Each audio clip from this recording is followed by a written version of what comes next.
فرشته ها نوشته هر کی دختر داره جاش وسط بهشته. از آسمون میباره در و طلا و گوهر، زر و سیم و نقره وقتی میخنده دختر. یکی دونه دختر، چراغ خونه دختر، گلاب تون دختر، محاسمون دختر، قند و نبات دختر، همیشه باهات دختر، اسم قشنگ و نازش گرد لبات دختر. تو شبای تاریک ماه و ستاره دختر، کوچیک و بزرگش فرقی نداره دختر.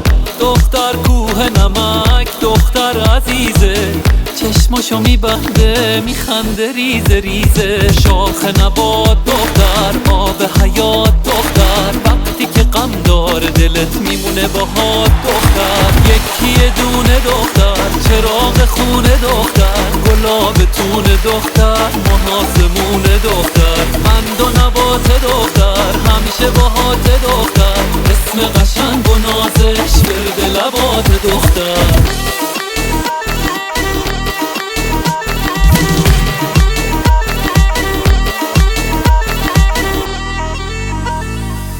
تو شبای تاریک ماه و ستاره، کوچیک و بزرگش فرقی نداره.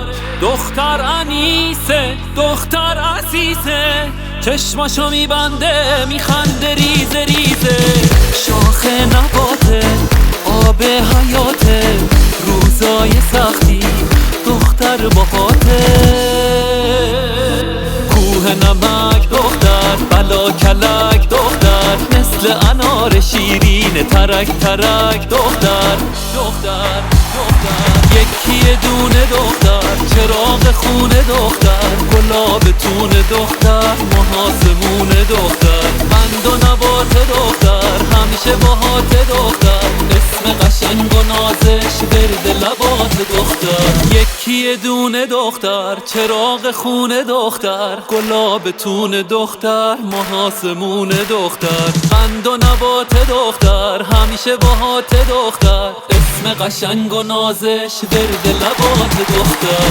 یکی دونه دختر، چراغ خونه دختر، گلاب تون دختر، محاسمون دختر، قند و نبات دختر، همیشه باهات دختر، اسم قشنگ و نازش گرد لبات دختر.